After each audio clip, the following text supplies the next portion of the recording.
এখান থেকে ওখানে ঘুরে বেড়াতাম, বা নিজের বিছানাতে এপাশ ওপাশ করতাম।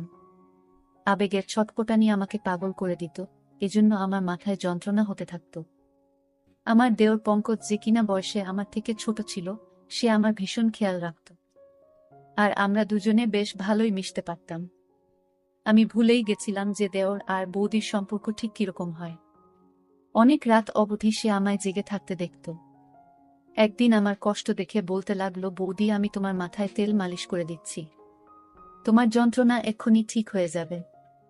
তার কথা শুনে আমি হেসে ফেললাম। আমার মনে হলো যে সে এমনিই বলছে। আমি বললাম, আচ্ছা ঠিক আছে, লাগিয়ে দাও। সে তেল নিয়ে আসলো আর আমার মাথায় ভালোভাবে ম্যাসাজ করতে লাগলো। তার সাথে সে তার পুরো দিনের গল্প আমাকে শোনাতে লাগলো। তার আঙ্গুলের দ্রুত ম্যাসাজ আমায় ভীষণ শান্তি দিচ্ছিল। আমার রোজ রাতে চা খাবার অভ্যাস ছিল। পঙ্কজ আমার জন্য চাও নিয়ে আসলো নিজের সাথে করে। মালিশ করার পর আমি পঙ্কজের সাথে চা খেলাম আর শুয়ে পড়লাম। আমার এমন ঘুম আসলো যে আমি একেবারে সকালবেলা উঠলাম। সত্যিকারের পঙ্কজের ম্যাসাজ, এ তো যেন জাদু ছিল। আমি অনেক বেশি শান্তি অনুভব করছিলাম। অনেকদিন পরে আমার এরকম গভীর ঘুম আসলো। সকালবেলা উঠে যখন আমি স্নান করতে বাথরুমে গেলাম, আমি তখন ভীষণ অবাক হলাম যে আমার পুরো গায়ে কোথাও কোথাও তেল লাগানো। বোধহয় আমি ঘুমের ঘোরে নিজেই মাথার তেল এদিকে ওদিকে লাগিয়ে দিয়েছি। ঘুম পুরো হওয়ার কারণে আমার মাথার যন্ত্রণা চলে গিয়েছিল। এরপর আমি দিনভর কাজ করতে লাগলাম। আমার বিয়ের 1 বছর কেটে গেছে। আর এই 1 বছর আমি ভীষণ ভালোভাবে কাটিয়েছি। যখন আমি এই বাড়িতে বউ হয়ে আসলাম, তখন আমার দেওর পঙ্কজের মাত্র 6 বছর বয়স ছিল। পঙ্কজের মধ্যে অনেক বেশি বাচ্চামো ছিল।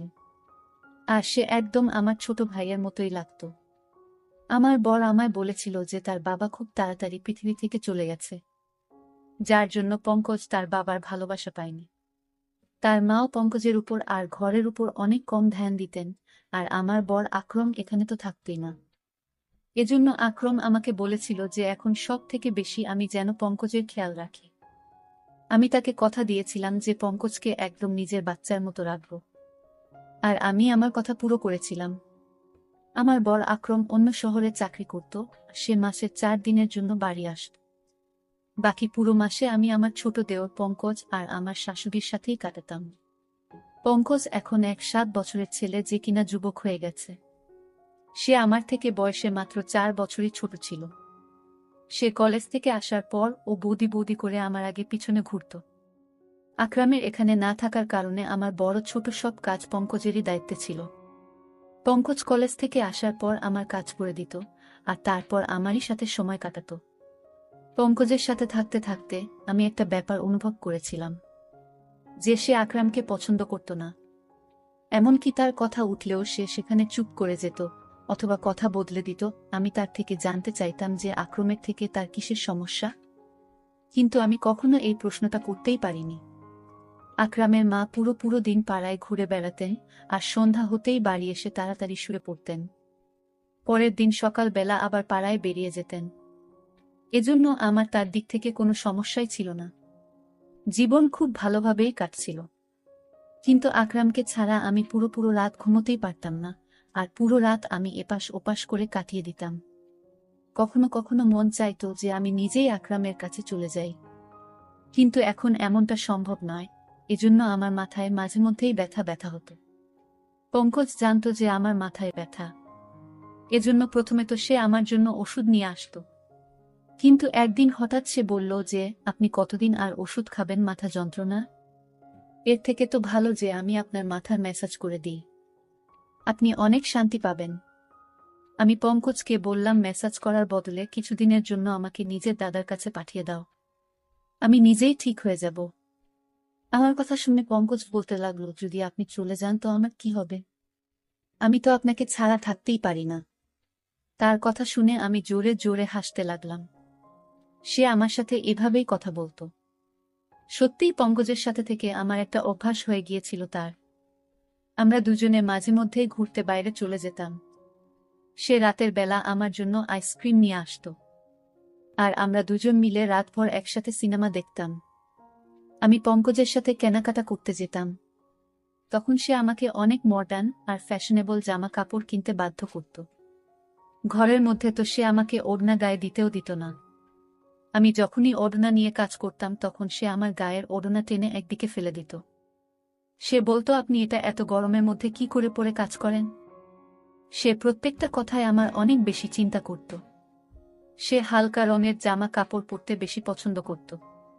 এই জন্য আমি যখনই তার সাথে বাজারে যেতাম তখনই সে আমার জন্য হালকা রঙের কাপড় পছন্দ করত আর কেনাত। আর তার সেলাইও ভীষণ ফ্যাশনেবল ভাবে করিয়ে আনত।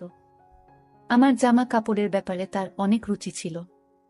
আমি প্রায়ই তাকে বলতাম যে তার বউতো যে তার বর তাকে পছন্দমতো জামা কাপড়ের ডিজাইন বানিয়ে দেবে। আমার কথা শুনে সে বলতো যে আপাতত আপনি ভীষণ সৌভাগ্যবতী যে আমি আপনার জন্য এত মেহনত করি। আর সত্যিই আমি অনেক সৌভাগ্যবতী ছিলাম, কেননা আমাকে সে কখনো কোনো কাজের জন্য না বলতো না। সে আমার অনেক জামা কাপড়েই ডিপ করে ডিজাইন দেওয়া গলা বানাত, বড় বড় পিঠের ডিজাইনও বানাত, যেগুলো মাঝে মধ্যেই আমার কোমর পর্যন্ত চলে যেত। আর কামিজ এতটাই টাইট ফিটিং হতো যে কখনো কখনো তো নিঃশ্বাস নিতেও আমার কষ্ট হতো। কিন্তু পঙ্কজ এরকম জামা কাপড় ভীষণ পছন্দ করত। আমি ওকে আমার বাচ্চার মতো করে রাখতাম। এই জন্য কখনোই তার পছন্দের জামা কাপড় পরার জন্য আমি না করতাম না। হালকা গোলাপি রঙের জামা কাপড় পরে আমি একদিন রান্নাঘরে কাজ করছিলাম। অনেক বেশি গরম ছিল সেদিন, আর আমার পুরো শরীর ঘামে ভিজে যাচ্ছিল, যার জন্য আমার জামা কাপড়ে যেন আমাকে পুরোপুরি দেখা যাচ্ছিল। আর আমি ওড়না ছাড়া তাড়াতাড়ি খাবার তৈরিতেই মগ্ন ছিলাম। তাই হঠাৎই যখন সে পেছন দিক থেকে চলে আসলো আর আমাকে দেখে বলতে লাগলো, আজকে তো আপনি ভীষণ হট লাগছেন। ওর এই কথায় আমি লজ্জা পেয়ে গেলাম আর তাড়াতাড়ি আমার ওড়না খুঁজতে লাগলাম। তখনই সে বলতে লাগলো যে আমি তো মজা করছিলাম বৌদি, আপনি আরাম করে নিজের কাজ করুন। আর সে রান্নাঘর থেকে চলে গেল। আকরাম যখন আমার সাথে দেখা করতে আসতো তখন ওই কদিন পঙ্কজ আমার সাথে অনেক কম কথা বলতো, আর পুরো দিন সে পড়ার মধ্যেই মন দিত। আকরাম ভীষণ খুশি হতো যে পঙ্কজ অনেক মেহনত করে পড়া করছে। আর আমিও ওই দিনগুলো আকরামের সাথে এতটা মজে থাকতাম যে পঙ্কজের বদলে যাওয়া আমার চোখেই পড়তো না। আকরাম শুধুমাত্র 4 দিন আমার সাথে কাটিয়ে তারপর চলে যেত, আর তারপর পঙ্কজ আবার আমার সাথে আগের মতোই ব্যবহার করত। সে আমার ব্যাপারে অনেক জেদি ছিল। সে চাইতো সে আমাকে যা খুশি বলুক। ওর এক বন্ধুর ভাইয়ের বিয়ে ছিল, সে আমার পেছনেই লেগেছিল যে আমি যেন ওর সাথে যাই। প্রথমে তো আমি না বলে দিলাম, কিন্তু যখন দেখলাম যে সে দুঃখী হয়ে আছে তখন আমি সঙ্গে সঙ্গে হ্যাঁ বলে দিলাম। কিন্তু আমি এটাই ভাবছিলাম সে তার বন্ধুর ভাইয়ের বিয়েতে আমি গিয়ে কি করব। কিন্তু ওখানে গিয়ে আমি ভীষণ অবাক হলাম। ওর সমস্ত বন্ধুরা আমাকে ভীষণ ভালোভাবেই জানতো, আর এমনভাবে আমার সাথে কথা বলছিল যেন আমরা অনেকবার দেখা করেছি। ওরা বলল, সব সময় পঙ্কজ আপনার কথাই বলতে থাকে, আর সে আপনার ভীষণ প্রশংসা করে। তারা সবাই আমার সাথে আবার দেখা করার জন্য জেদ করতে লাগলো, ইচ্ছা প্রকাশ করতে লাগলো। ফেরার সময় আমি পঙ্কজকে বললাম যে তুমি তোমার বন্ধুদের আমার ব্যাপারে কি কথা বলেছ যে সবাই আমাকে এত ভালোভাবে চিনেছে। পঙ্কজ বলতে লাগলো যে আপনি তো আমার সবকিছু, আমি তো সবসময় আপনার কথাই বলতে থাকি। ওই সময় পঙ্কজের কথার মানে আমি বুঝতে পারিনি, কিন্তু যেদিন আমি তার ওই কথার মানে বুঝতে পারি আমার পায়ের তলা থেকে মাটি সরে গিয়েছিল। পঙ্কজ রোজ রাতে আমার মেসেজ করত আর আমি আরাম করে ঘুমিয়ে যেতাম, কিন্তু যখন আমি আমার গায়ে পরের দিন জায়গায় জায়গায় তেলের দাগ দেখতাম অবাক হয়ে যেতাম। আর এই জন্যই একদিন আমি ঘরের মধ্যে ক্যামেরা লাগালাম আর পঙ্কজকে দিয়ে ম্যাসাজ করাতে লাগলাম। ম্যাসাজ করানোর কিছুক্ষণের মধ্যেই আমি প্রত্যেকবারের মতো ঘুমিয়ে পড়লাম, আর সকালবেলা উঠে যখন ক্যামেরার রেকর্ডিং দেখলাম তো আমার নিঃশ্বাস প্রশ্বাস যেন বন্ধ হয়ে যাচ্ছিল। আমি ভাবতেও পারিনি যে পঙ্কজ আমার সাথে এরকম করতে পারে। আমি তো পঙ্কজকে অনেক বেশি ভরসা করেছিলাম, আর তাকে আমি নিজের ছোট ভাই ভাবতাম, কিন্তু সে তো দেওর বৌদির সম্পর্কের সম্মান রক্ষা করতে পারল না। ভিডিওতে পঙ্কজ আমার ভালোভাবে মেসাজ করছিল, তারপর সে আমার জন্য চা বানিয়ে আনলো, আর চা খাওয়ার পর পঙ্কজ ঘর থেকে বেরিয়ে গিয়েছিল, আর আমি ঘুমানোর জন্য শুয়ে পড়েছিলাম। কিছুক্ষণ পরে আমার এত গভীর ঘুম এসে গেল তখন পঙ্কজ দ্বিতীয়বার দরজা খুলে ঘরে আসলো, আর আমি দরজা খোলার আওয়াজেতেও উঠিনি। সে ঘরে আসার পর ঘরের দরজা বন্ধ করে দিল। আর আমার কাছে চলে আসলো। এরপর আমি যা কিছু দেখলাম আমি নিজের চোখে বিশ্বাস করতে পারিনি। পঙ্কজ কিছুক্ষণ তো চুপচাপ বসেছিল, আমাকে সে দেখছিল। এরপর সে নিজের আঙ্গুল দিয়ে আমার চেহারা ছুঁতে লাগলো। সে তার মোবাইল ফোন বের করে আমার অনেক ফটো তুলল, আর তারপর সে আস্তে আস্তে আমার শরীর থেকে কামিজ সরালো। তেলের সেই শিশি যেটা সে মাসাজের জন্য এনেছিল ঘরের মধ্যেই রাখা ছিল। সে নিজের হাতে তেল নীল আর আমার গায়ে মাসাজ করতে লাগলো। আমি জ্ঞান হারিয়ে ওর সামনেই পড়েছিলাম, আর সে আমার গায়ে নিজের হাত ঘোরাচ্ছিল।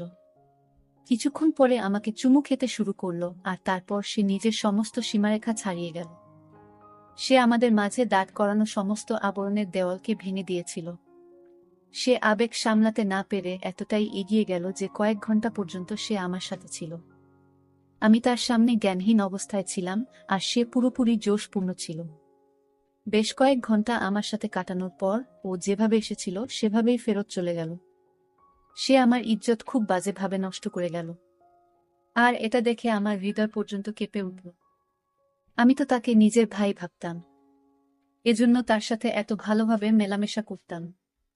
কিন্তু আমি কখনো জানতেই পারিনি যে ওর চরিত্রই খারাপ ছিল। আমি আমার ঘরে বন্ধ ছিলাম, যখন সে কলেজ থেকে আসলো সে সোজা আমার ঘরে চলে আসলো। একদম আমার কাছে বসে বলতে লাগলো, বৌদি কি হয়েছে, তোমার শরীর ঠিক নেই? আমি গভীরভাবে তার দিকে তাকালাম, আর ক্যামেরার রেকর্ডিং তার দিকে বাড়ালাম। সেটা দেখে সে কিছুক্ষণের জন্য তো চুপ করে গেল। এরপরে সে যা বলল সেটা শুনে পুরো আমার গায়ে শিহরণ জেগে গেল। সে হঠাৎ করেই নিজের ভালোবাসার কথা আমাকে বলতে লাগলো। সে বলতে লাগলো চিরদিনই ভালোবাসার জন্য অভাব বোধ করত সে। যখন আমি তার দিকে ধ্যান দেওয়া শুরু করলাম তখন তার ভালো লাগতে লাগলো। সে বুঝতে পারল যে তার জীবনের কেউ এমন আছে যে তাকে ভালোবাসে। ও বলছিল যে এবার ও আর আমার থেকে দূরে যেতে পারে না, আর এই জন্যই তার নজরে তার বড় দাদার অস্তিত্ব খটকাতে লেগেছিল। যখনই আকরাম আসত সে নিজেকে ঘরের মধ্যে বন্ধ করে দিত, কেননা আমাদের দুজনকে সে একসাথে দেখতে চাইত না। আকরামকে তো সে এভাবেই প্রথম থেকেই ঘৃণা করত, কেননা আকরামের বাবা আকরামকে অনেক ভালোবাসত, আর মরার আগে উনি এই ঘরটাও আকরামের নামে লিখে দিয়েছেন। আমার আর আকরামের সঙ্গ তার হৃদয়ে কাটার মতো বিঁধত। তাই যখনই আমার জন্য সে কেনাকাটা করত সে ইচ্ছে করেই আমার জন্য এই ধরনের জামা কাপড় কেনাতো, যাতে আমাকে সে পরিষ্কারভাবে দেখতে পারে। সে হালকা রং পছন্দ করত না, বরং হালকা রঙের মধ্যে দিয়ে উকি দেওয়া আমার দেহাকর্ষণ তাকে আকৃষ্ট করত। সে বলতো যে সে সৌন্দর্যে আহত হয়েছে, সে শুধু আমাকে পেতে চাইত। সে নিজের আবেগকে কাবুতে রাখতে পারছিল না যখন সে আমাকে রাতভর জাগতে দেখত। এই কথাটা তাকে ভীষণ অস্বস্তিতে ফেলত যে আমি তার দাদার কথা ভেবে জেগে আছি। ওর ইচ্ছা ছিল আমি যেন তার জন্য জেগে থাকি আর জীবনভর যেন তার সাথে থাকি। সে নিজের দাদার থেকে আমাকে আলাদা করতে চেয়েছিল আর নিজের কাছে আনতে চাইত। এই জন্য সে আমার ম্যাসাজ শুরু করে যাতে আমি শান্তি পাই, আর সে আমার চায়ে ঘুমের ওষুধ মিশিয়ে আনত। আর যখন তার বিশ্বাস হতো যে আমি গভীরভাবে ঘুমিয়ে গিয়েছি তখনই সে আমার ঘরে চলে আসত আর নিজের পিপাসা মিটিয়ে চলে যেত। সে নিজের বন্ধুদেরও ওই কথাটা বলেছিল যে সে আমাকে ভালোবাসে, আর ওর বন্ধুরাই ওকে এই ধরনের পরামর্শ দেয়। পঙ্কজ আর তার বন্ধুরা বয়ঃসন্ধির দরজায় উপস্থিত ছিল, এই জন্য তারা ঠিক আর ভুল কি সেটা বুঝতে পারত না। আমার ইজ্জত নিয়ে বসেছিল সে। পঙ্কজের কথা শুনে তো আমার চোখ দিয়ে জল বেরিয়ে আসল। সে এই সমস্ত করে ফেলেছিল আর আমি ছিলাম তার দাদার বউ, আর সে আমার বিছানা পর্যন্ত এসে গেছিল। আমি লজ্জায় জল হয়ে যাচ্ছিলাম। আমি ঘৃণায় পঙ্কজের দিকে তাকালাম। তখন সে আমার পায়ের কাছে বসে পড়ল আর বলতে লাগলো সে শুধু আমাকে ভালোবাসে আর আমার ঘৃণা ওকে মেরে ফেলবে। বাবার ছেড়ে চলে যাওয়ার সাথে সাথে সে নিজের মায়ের অদ্ভুত উদাসীন্য সহ্য করতে পারেনি। সে বলতে লাগলো তার মাও কখনো তার আবেগ আর তার ইচ্ছের খেয়াল রাখত না। তার বদলে তার মা গোটা পাড়ায় ঘুরে বেড়াত, আর তাই সে পুরোপুরি একাকিত্বের শিকার হয়েছিল। যখন আমি এই বাড়িতে আসলাম তখন তার একাকিত্ব দূর হলো, সে নিজে নিজেই আমার সাথে মিলেমিশে গিয়েছিল। আমি পঙ্কজকে ধাক্কা দিয়ে আমার পায়ের কাছ থেকে সরিয়ে দিলাম। আমি তার মুখও দেখতে চাইছিলাম না। সে আমার সাথে যা করেছে আমি তাকে কখনোই ক্ষমা করতে পারতাম না। আমি জানতাম এতে পুরো ভুল পঙ্কজের ছিল না। সে সত্যিই সম্পর্কের জন্য মরে যাচ্ছিল, আর আমাকে পেয়ে সে সীমানা ভুলে গিয়েছিল। আর আমিও তাকে কখনো ঠিক আর ভুল কোনটা তা বলিনি। সে যখনই আমার জন্য জামা কাপড় সেলাই করাতো তখন আমি সেটা ওর পছন্দ ভেবে মেনে নিতাম। আমি ওড়না ছাড়াই তার সামনে ঘরে ঘুরে বেড়াতাম। আমি তাকে নিজের ছোট ভাই অবশ্যই ভাবতাম, কিন্তু বাস্তবে সে তো আমার ছোট ভাই ছিল না। তার আর আমার সম্পর্ক ছিল দেওর বৌদির। আর আমি এই ব্যাপারটাই খেয়াল করিনি।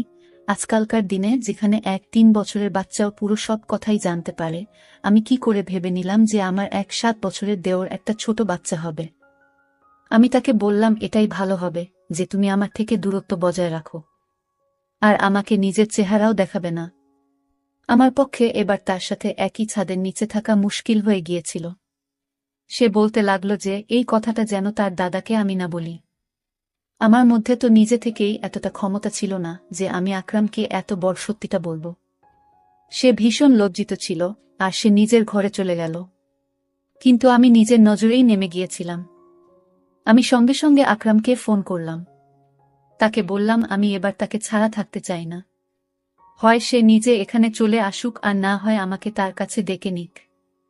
আমার কথা শুনে আকরাম প্রথমে তো অবাক হয়ে গেল যে আমার হঠাৎ করে কি হলো। কিন্তু যখন আমি বারবার বলতে লাগলাম তখন সে বলল সে তাড়াতাড়ি আমাকে তার কাছে ডেকে নেবে। সে কিছু সময় চাইছিল যাতে আমার থাকার সে ব্যবস্থা করতে পারে, আর নিজের মায়ের সাথেও সে সেই ব্যাপারে কথা বলবে।